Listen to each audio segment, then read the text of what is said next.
Bonjour, Jean-Philippe de la naturopathe holistique, content de te retrouver en fonction de qui tu es. Si je te connais, si on ne se connaît pas, eh ben, j'utiliserai le tutoiement ou le vouvoiement. Voilà. Donc nous sommes le 1er mai 2021 et aujourd'hui, c'est une vidéo un peu particulière. Je crois que c'est la première vidéo que je fais de ce style-là. Voilà, je suis dans mon grenier du naturo. Vous pouvez voir derrière vous, derrière moi, les différents ouvrages qui m'accompagnent. C'est ici que je prépare mes formations, ici que j'étudie. Voilà. Et donc aujourd'hui, je vais vous parler des mondes miroirs. Ce sont des expériences, d'états modifiés de conscience que j'ai pu faire, des informations que j'ai pu ramener de mon sommeil. Alors ça n'a pas pour valeur d'être des vérités, ce sont des informations, des points de vue. Peut-être qu'elles seront un jour démontrées scientifiquement. Vous savez que je ne suis pas dans une démarche scientifique, mais dans une démarche sensible.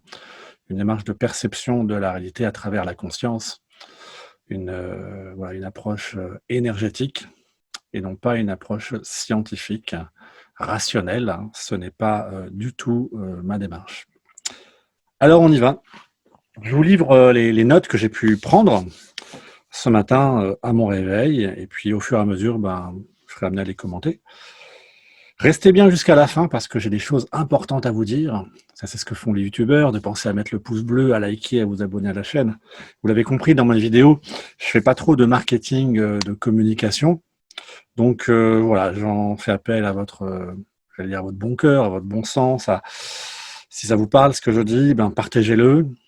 Laissez des commentaires, ça permet en fait à tout simplement aux vidéos d'être mieux référencées dans les algorithmes de Google, de Facebook. Et d'ailleurs, à la fin de la vidéo, j'ai des choses à vous dire là-dessus sur la façon dont ça se comporte sur les réseaux sociaux et la façon dont ça va se comporter d'après les perceptions et les informations que j'ai reçues. Alors, c'est parti. Notre univers physique, avec ses lois physiques, est une émanation, un reflet d'un autre monde sous-jacent à notre réalité matérielle. Et oui. C'est-à-dire que ce que nous voyons, le monde physique, c'est une conséquence. Une conséquence, on peut presque parler d'univers parallèle, de réalité contenue sur d'autres plans. Et l'aspect physique, si vous voulez, c'est ce qu'il y a en bout de chaîne. Donc notre univers physique est l'émanation, c'est le terme qui m'est venu parce que c'est comme ça que je l'ai perçu, d'un univers énergétique, lui-même émanation d'un univers informationnel et lui-même d'un autre univers qui est l'univers de la conscience. Et ces quatre univers, tels des poupées russes, cohabitent, s'enchevêtrent et sont en interaction. Mais il y a tout de même cette notion de schéma directeur, de schéma transcendant, c'est-à-dire que la matière, c'est une émanation, ce n'est pas une cause. C'est une conséquence et pas une origine. Alors, la matière n'est pas issue du hasard. La matière émane, la matière est une conséquence et non une cause, je viens de vous le dire. Le matérialiste qui explore la matière par des outils matière, appelés aussi technologie, émanation de la science, donc de la science matérialiste, reste limité dans son appréhension de la profondeur du réel du vivant. En effet, la profondeur du réel, car c'est ces autres dimensions de ce que l'on appelle le vivant, l'univers ne peut être accessible que par un outil que l'on appelle la conscience. C'est-à-dire que la conscience est l'outil d'exploration de la matière. À mon sens, et dans la démarche spiritualiste dans laquelle je me positionne en tant que naturopathe, on peut dire orthodoxe, spiritualiste, vitaliste, nous sommes une conscience qui expérimentons la matière. Nous ne sommes pas ce corps physique. Ce corps physique est une enveloppe, est un véhicule, et non pas, nous-mêmes, d'une certaine manière. C'est que nous sommes à la fois ce corps physique et à la fois autre chose. Alors, ça demande quand même de définir qu'est-ce que la conscience. Et je vais commencer par vous définir ce que n'est pas la conscience. La conscience n'est pas une sensation, n'est pas une émotion, n'est pas une pensée. Sensation corporelle, sensation liée à une sensation par exemple d'avoir une douleur, une sensation agréable, donc une sensation corporelle, une sensation liée à une émotion qui est produite à l'intérieur de notre corps, ou une pensée, tout ça, ce n'est pas la conscience. La conscience de soi, d'être, que l'on associe souvent à la sensation corporelle. Ça, c'est important. C'est-à-dire que Au niveau de notre cerveau, les zones qui sont le plus représentées sont le visage et les mains. Et si vous regardez, ce sont les 2 parties de votre corps où vous avez le plus conscience, en fait, d'habiter on peut dire, hein, ce corps. Et très souvent, beaucoup de gens n'ont pas conscience de tout leur schéma corporel. Forcément, les mains, on s'en sert énormément, et le visage, avec avec les oreilles, le nez, les yeux, la bouche, exprime nos émotions, exprime nos ressentis.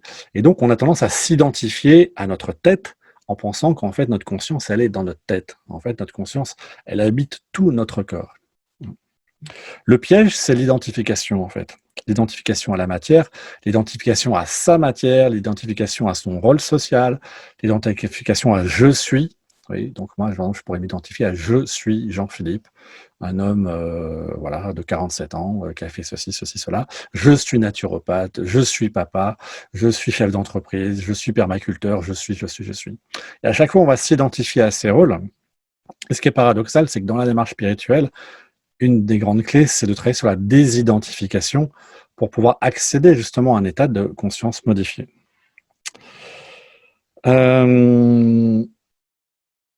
Notre corps physique est à la fois un outil que l'on utilise et un véhicule que nous empruntons. Mais c'est aussi un miroir, c'est-à-dire que miroir de la matière, il y a ce jeu de miroir qui est présent. C'est-à-dire que notre réalité physique est un miroir inversé des mondes spirituels. Et ça fait quelques années que je travaille sur cette notion de miroir. Et au plus j'avance, plus je vois que c'est incroyable quand on commence à comprendre les mécanismes miroirs, combien les choses deviennent à la fois simples et comment ça apporte une grille de compréhension à la fois de ce que nous vivons. Et en fait, si vous voulez, notre monde humain, eh bien, on vit les choses de manière inversée par rapport à ce qu'il existe dans le monde spirituel. Je vais rentrer en détail dedans. Alors, on peut parler de plusieurs niveaux de conscience. Et je pourrais me perdre dans des conjectures, voilà, parce que c'est un sujet qui est à la fois vaste, il y a beaucoup de littérature dessus, c'est un sujet qui est complexe. Et pour ceux qui me connaissent, qui me suivent, qui sont abonnés à ma chaîne, vous savez que j'ai à cœur de rendre des choses compréhensibles, j'allais dire de les démocratiser, c'est-à-dire de les rendre vraiment compréhensibles du plus grand nombre, accessibles. Donc c'est vraiment mon dada, c'est de rendre accessibles des concepts qui sont compliqués. Et pour ça, j'ai trouvé en fait une métaphore qui me paraît très pertinente. J'appelle ça la conscience de l'iceberg. En naturopathie, je vous renvoie à la vidéo qui s'est affichée, le lien qui s'affiche au début de la vidéo. J'ai fait dans une vidéo sur les différents corps, le corps physique, énergétique, émotionnel, mental et spirituel. Imaginez un iceberg avec la partie qui immerge de l'eau et la partie qui est émergée, qui est sous l'eau. La partie qui sort de l'eau correspond à votre corps physique, symboliquement, énergétique, émotionnel et mental. Et puis, vous avez la ligne de flottaison, hein, qui est ça aussi, comme ça. C'est ce qu'on appelle le conscient, l'inconscient. Et puis après, vous avez toute la partie qui est en dessous de l'iceberg. La question est, qui sommes-nous? Sommes-nous la partie qui sort de l'eau? Sommes-nous la partie qui est à la jonction, donc plus ou moins sous l'eau? Sommes-nous la partie qui est en dessous de l'eau? Mais pour aller plus loin, ne sommes-nous pas cette molécule d'eau? Mais si nous sommes en fait cette molécule d'eau, nous sommes à la fois dans un état de glace, dans l'iceberg, mais à la fois dans un état liquide. Mais cette même molécule d'eau, elle peut se retrouver aussi à l'état gazeux, dans un nuage. Et puis cette molécule d'eau, H2O, qui sommes-nous? L'oxygène, l'hydrogène. Et puis quand on rentre dans le domaine de la physique, et qu'on se rend compte que, à notre échelle, dans l'univers subatomique, dans l'infiniment petit, c'est en fait infiniment grand, qu'en fait le noyau de l'atome, sa première couche d'électrons, elle se trouve à 2 km à notre échelle. Et la dernière couche va se trouver à 4-6 km. Que ce noyau, ça serait semblable à mon poing, une orange, et que la première couche d'électrons va se trouver à 2 km. Et ça serait une petite bille qui va tourner très vite autour. Ça signifie qu'en fait la matière est du vide. Et si nous n'étions que du vide? Et si en fait ce que l'on appelle la conscience était en fait cette énergie du vide qui habite la matière? Cela signifie que notre conscience, en fait, n'est pas de nature matérielle, hein. C'est tout le travail de désidentification qui permet de se connecter et de commencer à explorer ces univers subatomiques que j'appelle les univers de la conscience et de percevoir certaines réalités. Ça va? Je suis peut-être parti un peu loin. Allez, on continue.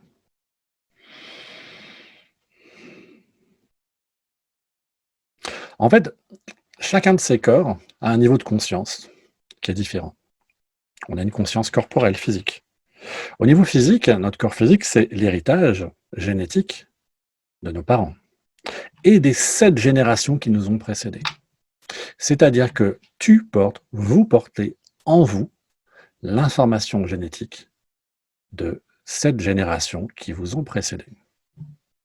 Et ça a une influence, on appelle ça le transgénérationnel. Et parfois, certaines problématiques de vie sont liées à des problématiques d'ordre transgénérationnel. C'est-à-dire que nous avons hérité de nos ancêtres à la fois ben, des points positifs et puis des points peut-être plus négatifs à travailler. Et ce qui est fantastique, c'est que quand on se met à travailler là-dessus, on libère aussi nos ancêtres. Car en fait, la réalité, le temps, l'espace n'existent pas. Ce sera un autre sujet, mais on peut vraiment faire comme ça un travail et aider toute une généalogie à se, comment dire, à se reconnecter au vivant. Au niveau énergétique, on est émotionnel et mental, on est déjà le reflet de ce qui a été vécu au niveau prénatal. L'influence du vécu prénatal, l'influence de notre vie fœtale est colossale dans notre construction psychique et énergétique et émotionnelle. C'est un sujet qui n'est pas encore très étudié, mais c'est un sujet capital. Et d'ailleurs, la femme a un rôle essentiel dans la formation du bébé au niveau énergétique, émotionnel et mental. Et il y aurait tout un travail d'éducation prénatale qui pourrait être fait pour préparer, je dirais, sous une forme, entre guillemets, de conditionnement positif. L'enfant qui est dans le ventre de sa mère ressent tout. La femme qui est enceinte et qui va regarder un film d'horreur et qui va ressentir des émotions sales, vous voyez, des émotions qui sont basses, de basse fréquence. L'enfant va le ressentir aussi, ça va le marquer. On peut avoir des problématiques d'ordre psychologique qui sont liées à des traumatismes liés dans la vie intra-utérine.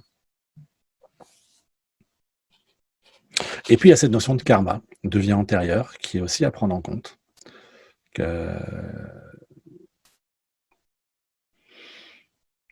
a un sens. C'est très dur d'accéder à ce type d'informations et pour moi, c'est pas un but, mais je sais que ça peut avoir une influence. Et ce qui est sûr, c'est que dans le doute, si des fois la théorie de la réincarnation ou du karma est exacte, eh bien, autant nous attacher à déblayer le chemin pour nos prochaines incarnations et pas rajouter de la souffrance à de la souffrance.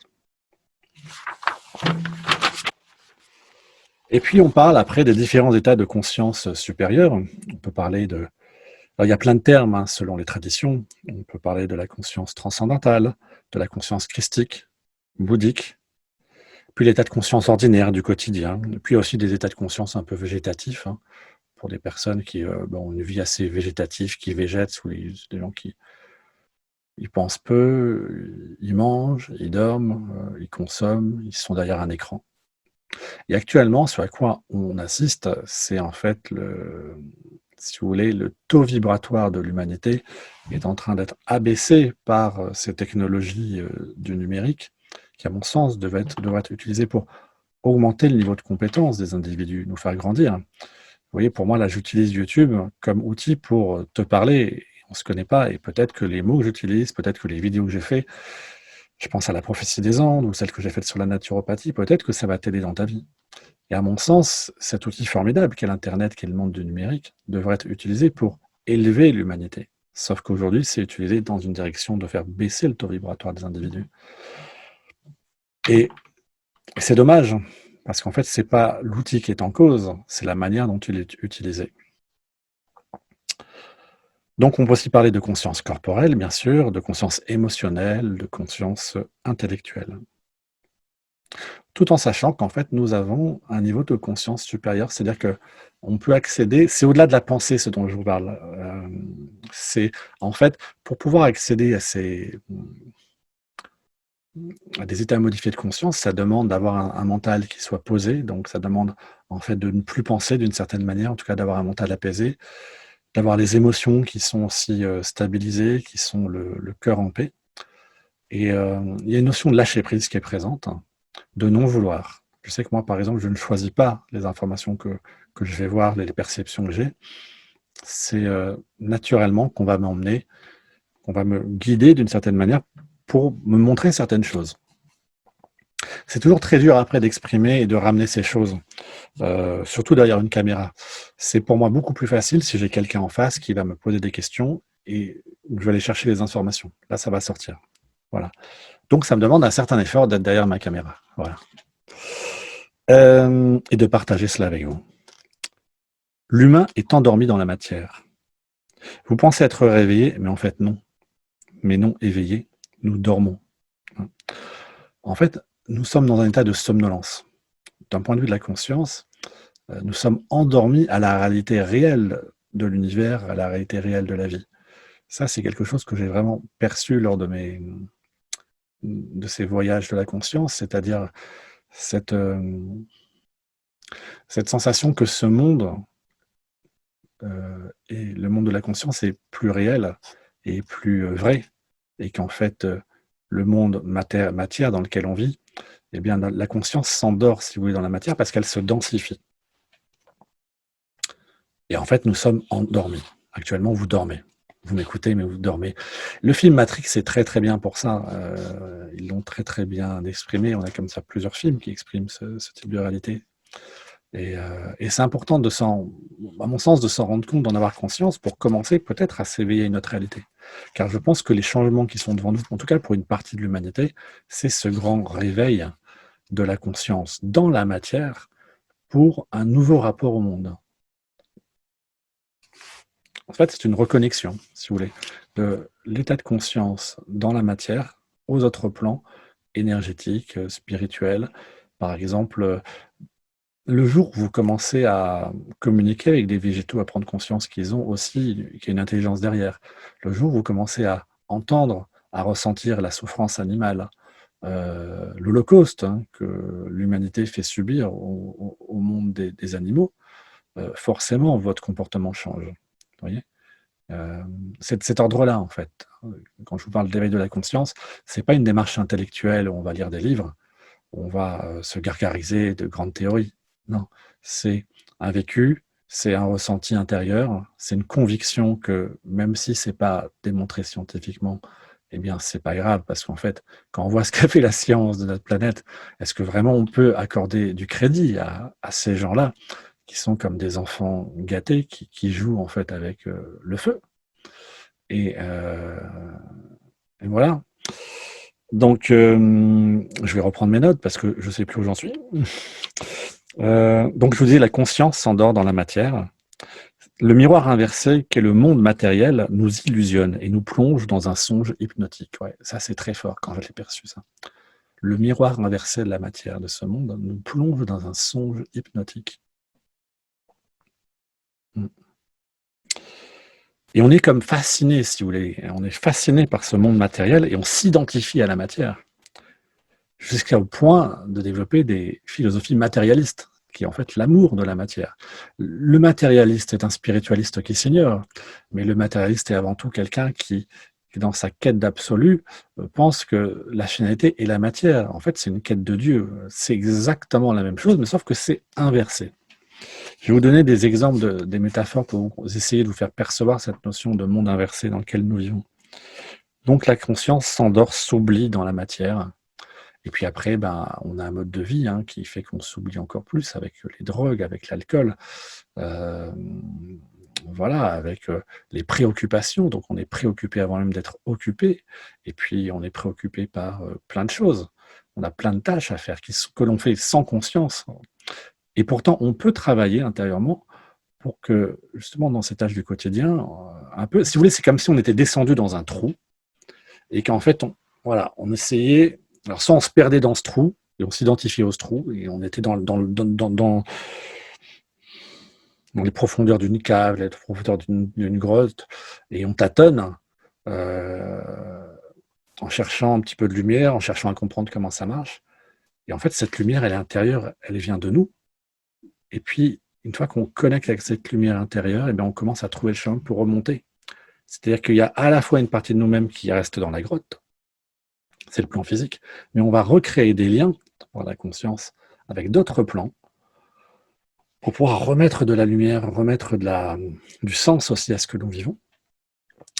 Et ces liens, progressivement, se transforment en petits ruisseaux, se transforment en cours d'eau, se transforment en fleuves. Et au bout d'un moment, c'est le fleuve de vie qui se met à recouler entre le plan de la matière et les plans subtils. Voilà. Alors, non content de s'être oublié dans la matière depuis plus quelques milliers d'années, quelques dizaines, ou peu importe le temps n'est pas important là-dedans, eh bien, l'humanité a continué encore plus loin dans la logique de s'oublier dans la matière, en recréant un monde artificiel, un monde qui est à l'image et à la ressemblance du monde matière, mais qui est lui-même à l'image et à la ressemblance du monde spirituel, c'est le monde du numérique. Et oui. C'est-à-dire que le monde du numérique n'est ni plus ni moins que le reflet matériel du monde spirituel. Et oui. La matrice dans la matrice, c'est ça, en fait. La matrice dans la matrice, et là, sur le coup, qui est complètement enfermante, c'est comme une prison numérique qui est en train de se mettre en place sur l'humanité. Tout ça, c'est des choses que j'ai perçues, c'est pas une pensée que je vous livre, c'est une perception que je vous livre, que je vous partage. Donc cette matrice absorbe l'énergie vitale des humains via la lumière bleue des écrans. Et oui. C'est-à-dire que votre énergie vitale, votre énergie éthérique est absorbée par les écrans, par la lumière bleue. Alors si vous mettez des lunettes pour vous protéger les yeux, c'est déjà mieux, mais ce n'est pas suffisant de toute manière. Ce sont en fait des aspirateurs à énergie vitale qui pompent l'énergie vitale de l'être humain. Il y a cette fausse lumière bleue, et donc l'énergie vitale, à quoi elle sert en fait, notre énergie vitale? Elle sert ni plus ni moins qu'à notre évolution spirituelle. C'est-à-dire que cette énergie, au lieu d'être consacrée à notre évolution intérieure, à notre évolution spirituelle, eh bien, on nous la vole, si vous voulez, d'une certaine manière. Elle est volée, elle est absorbée, ça nous dévitalise. Et c'est tout le problème des écrans. C'est pour ça que, alors, vous direz, il est gentil, là, il est derrière son écran, il nous parle, ben, j'ai pas d'autre moyen de communiquer avec vous. Mais essayez de passer le moins de temps possible derrière vos écrans. Ou alors, si vous devez passer du temps derrière les écrans, je pense en particulier là, à toutes les personnes qui suivent des formations en distanciel, à tous les naturopathes qui sont en train d'être formés comme ça en distanciel avec un écran. Il faudrait, pour bien faire des pauses tous les 1h30 pour aller se remettre à la terre, se laver les mains, se réénergétiser, se laver le visage à l'eau. Parce que je vous assure que l'incidence en perception énergétique, en état modifié de conscience, elle est vraiment considérable. Alors, comment le prouver, ça? C'est très simple. Vous faites un break et vous coupez pendant ne serait-ce que 3-4 jours. Petit coup de pub, c'est pour ça. Voilà, moi j'ai proposé là dans mon lieu des petits séjours là, de déconnexion numérique, de se reconnecter à la Terre, de ne plus avoir de téléphone. Vous arrivez, vous posez le téléphone portable. Il n'y a pas d'internet, il n'y a pas de Wi-Fi et on se reconnecte au vivant. Vous avez le lien en dessous, lesjardindanaël.com, où vous avez comme ça les périodes de petits stages. C'est des stages qui vont de 3-4 jours. 3 jours, c'est le minimum. 4 jours, c'est l'idéal pour vraiment se déconnecter, se reconnecter, se recharger, se recentrer, se revitaliser. Voilà, je sais que c'est pas facile, moi le premier, je suis beaucoup derrière l'écran, malheureusement encore, mais j'y suis quand même de moins en moins. Et le fait d'y être de moins en moins, je vois la différence. Donc je vous invite vraiment, vraiment, alors si les enfants, c'est le pire, les enfants, essayez de protéger vos enfants, je vous en conjure, du numérique, des écrans. À la Silicon Valley, les gens qui font ces technologies interdisent à leurs enfants d'utiliser des téléphones portables, d'être devant des ordinateurs, parce qu'ils connaissent les conséquences au niveau neurologique. On est en train de fabriquer des générations de décérébré, je suis désolé de dire ça. Il y aura toujours l'énergie vitale qui pourra revenir et travailler, mais on est vraiment en train de...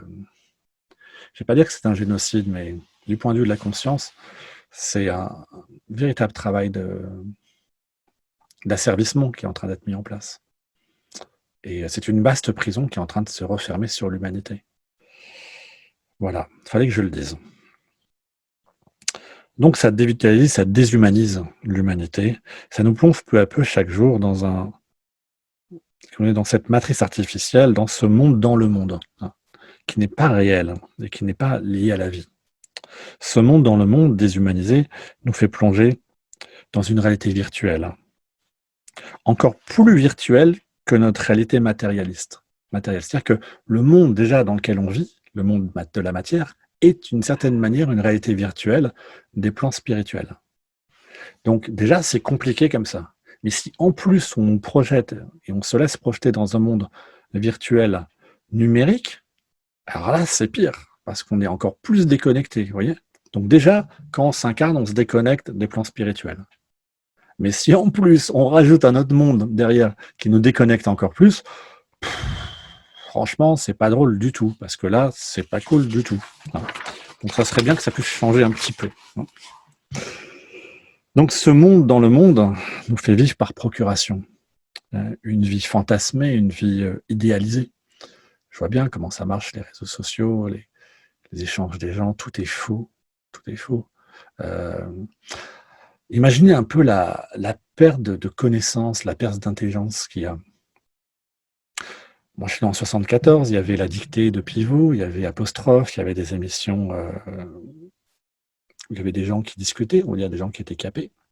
Aujourd'hui, à la télévision, vous n'avez plus rien, il y a une baisse de niveau. Et puis après, on a les réseaux sociaux, en fait, tout le monde s'exprime, mais quelle est la valeur de ce que disent les gens, quel est leur niveau de compétence? Donc, tout le monde parle, tout le monde dit surtout, mais quel est son parcours? Qu'est-ce que cette personne a vécu? On ne sait pas. Donc, c'est la loi, si vous voulez, de la masse. Et puis maintenant, on est passé sur l'image avec Instagram, où c'est l'émotion d'une image. Donc, en fait, moi, je vois, j'ai un nouveau téléphone, là, il prend des images qui sont plus belles que la réalité, en fait. Parce que la définition est hyper... c'est des images faussées, si vous voulez. Les images qu'on prend avec les nouveaux téléphones en 4K, avec 3-4 caméras dessus, on ne perçoit pas ça avec nos yeux. Donc, on nous montre, si vous voulez, on nous projette dans une réalité qui est fausse, en fait. Et puis, tout le monde est là en train de faire ces petites images. Il y a des gens qui ont des vies misérables et qui se mettent en scène. Et numériquement parlant, waouh, ça jette, c'est beau. Mais qu'est-ce qu'ils vivent dans leur intérieur? Qu'est-ce qu'ils vivent dans leur quotidien? Le décalage, il est souvent quand même très, très important. Hein. Donc, vous voyez, on est en train de rentrer dans un processus qui est quand même sacrément flippant. Ouais. Et qui s'accélère en plus. Alors, la bonne nouvelle, c'est que ça s'accélère aussi dans l'autre sens, parce que pour les personnes qui veulent aller dans une autre direction, les énergies de la Terre, les énergies qui sont présentes dans la nature, nous permettent, pour qui veut faire cette démarche, de se reconnecter beaucoup plus facilement qu'avant. Ça, c'est quelque part, vous voyez, les deux, en fait, c'est comme c'est en miroir, les deux vont ensemble, en fait. Voilà. Le truc, c'est que ça n'intéresse pas grand monde. Nous faisons... en fait, ça nous fait croire de l'espace de quelque temps, ce monde virtuel, hein, que nous sommes, en fait. C'est-à-dire que, je m'explique, notre cerveau ne fait pas la différence entre le réel, le virtuel et l'imaginaire. Quand quelqu'un regarde une série, en plus, les séries d'aujourd'hui, c'est plus rien à voir avec les séries de mon enfance, avec du MacGyver, avec de l'agence Tourisque, avec du K2000. Ouais, moi j'aimais bien ces séries, c'était sympa, c'est que vous aviez un épisode, bon, parfois ça se suivait un petit peu, mais vous regardez un épisode, voilà, puis c'était fini. Là, c'est des séries qui vous manipulent avec de la neuroscience derrière, au niveau psychologique, émotionnel, de manière à ce que vous ayez toujours un personnage avec qui vous puissiez vous projeter. Et vous vivez en fait par procuration, d'accord? C'est vraiment la chanson de Goldman, on peut vraiment l'appliquer, hein, la vie par procuration, à ces séries, parce que en fait, vous aurez toujours un personnage sur lequel vous allez matcher. Pourquoi? Parce qu'en fait, c'est comme des équations, si vous voulez, derrière. Ça a été conçu de manière à ce que ça rentre dans vos failles. Et vous allez vous dire: «Ah ouais, ce personnage, ah ouais, ou alors lui, je le déteste, lui je l'adore», et cetera, et cetera. Et vous aurez toujours le personnage qui vous correspond. Et puis c'est fait de telle manière qu'à la fin de l'épisode, vous êtes obligé de voir le suivant. En fait, ça vous rend accro. C'est une forme de drogue, d'une certaine manière. Les jeux vidéo, c'est pareil. Le nombre de gamins qui sont drogués à ces jeux, c'est colossal. Et notre cerveau ne fait pas la différence entre le réel, le virtuel et l'imaginaire. Et ça, c'est très très grave. Parce qu'en fait, quand vous vivez une vie de manière virtuelle, il n'y a rien qui s'intègre en fait en vous. C'est artificiel, si vous voulez. Ce sont des pensées, des émotions artificielles. Et vous n'avez rien vécu. Et votre cerveau ne va rien enregistrer. Et du point de vue de l'âme, c'est comme si sur votre chemin de vie, vous étiez en pause. Vous n'avancez plus.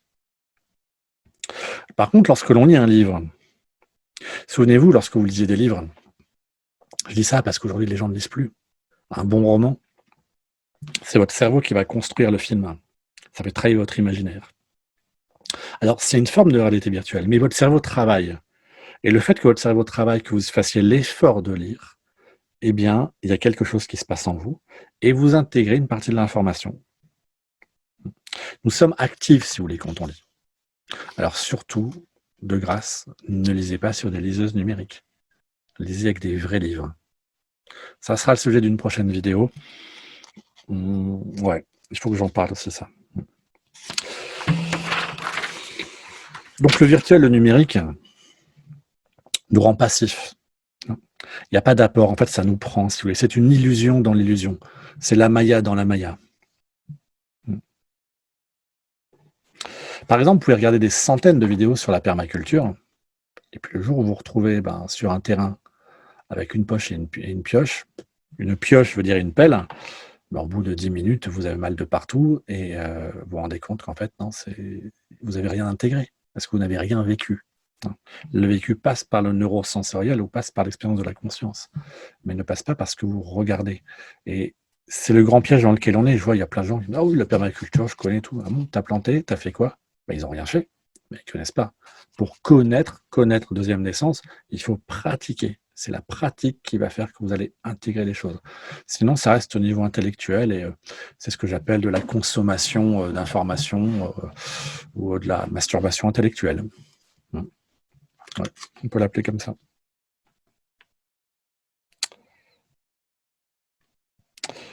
Voilà, donc c'est ce que je voulais vous dire aujourd'hui.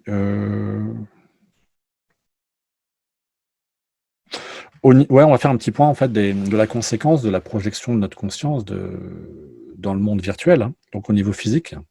Bon, au niveau physique, déjà, on est assis derrière un écran, donc il y a une absence d'exercice physique. Donc ça, c'est très mauvais pour l'organisme. Donc ça veut dire une fonte musculaire, une prise de graisse, de poids. Le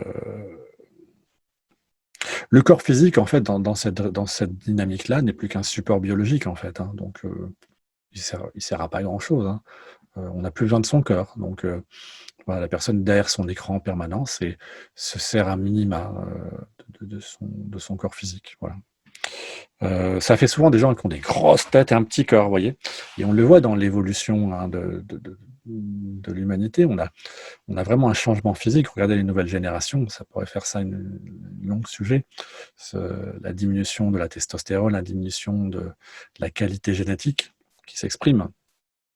Ça, c'est un vrai sujet sur lequel je reviendrai. Au niveau énergétique, c'est dévitalisant. Il y a les pollutions électromagnétiques qui sont là. Ça modifie les fréquences de notre glande pinéale, qui est quand même notre antenne, des plans subtils, de l'hypophyse, de l'hypothalamus. Ça ferme nos chakras, ça diminue notre taux vibratoire. Bref, ça ne participe pas du tout à votre évolution intérieure et spirituelle.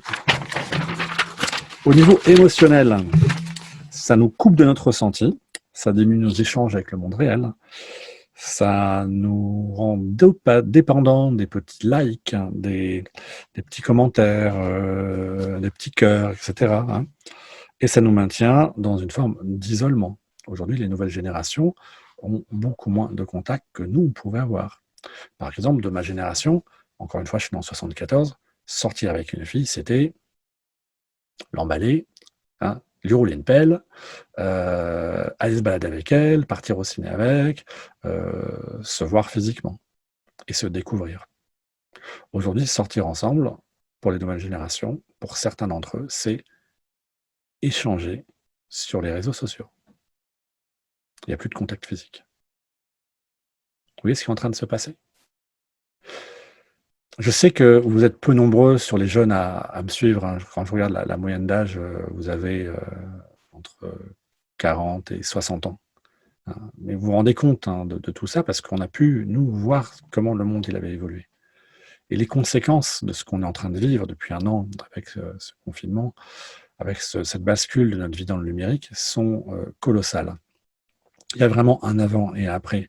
Vous voyez, on peut dire que là, à l'époque moderne, il y a eu un avant et après 11 septembre. On peut dire qu'il y a eu un avant et après mai 68, un avant et après 1945. Vous voyez, il y a comme ça des grandes dates qui marquent, on peut dire, l'évolution ou l'involution de nos sociétés. C'est une question de point de vue.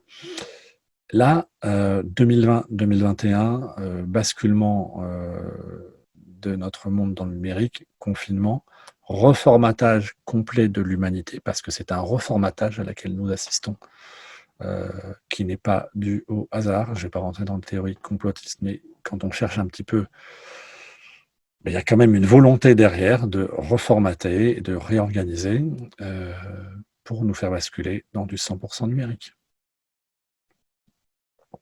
Au niveau mental, ça nous maintient dans une illusion. C'est comme des implants psychiques, si vous voulez. Un conditionnement aussi. Un appauvrissement, et oui. Quand vous lisez un livre d'un auteur, cet auteur, s'il a été sérieux, il a une profondeur, il y a une recherche. Quand vous faites une recherche sur Google, c'est Google qui vous propose ce que lui, il a décidé de vous proposer. Maintenant, je vais vous dire ce qui va se passer avec l'arrivée des intelligences artificielles. Ça, je l'ai vu en état modifié de conscience. Pour l'instant, quand vous faites des recherches, on est bien d'accord, c'est l'algorithme de Google sur les réseaux sociaux. Il y a certains algorithmes qui sont là et on est géré par les algorithmes. Mais c'est les mêmes algorithmes pour tout le monde.